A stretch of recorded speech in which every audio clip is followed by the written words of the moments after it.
សួស្តីអ្នកទាំងអស់គ្នាសូមស្វាគមន៍មកកាន់ Channel របស់ខ្ញុំថ្ងៃនេះខ្ញុំនឹងនាំអ្នកទៅស្គាល់ភាពស្រស់ស្អាតនៃទេសភាពនៅពេលថ្ងៃលិច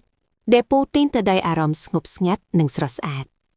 ពេលថ្ងៃចាប់ផ្ដើមលិចព្រះអាទិត្យធ្លាក់ចុះយឺតៗនៅខាងក្រោយជើងមេឃបំភ្លឺមេឃដោយពណ៌ទឹកក្រូចពណ៌មាសនិងពណ៌ក្រហមពណ៌ទាំងនេះលាយបញ្ចូលគ្នាបង្កើតជាភាពអស្ចារ្យដែលធ្វើឲ្យយើងមិនអាចដកភ្នែកបាន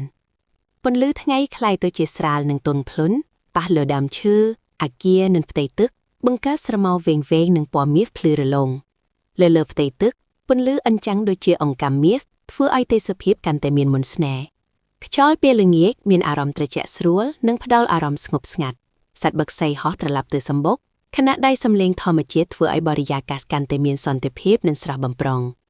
ពេលព្រះអាទិត្យលិចបាត់ពីមេឃវាបន្សល់ទុកតែពន្លឺស្រាលៗមុននឹងយប់ចូលមក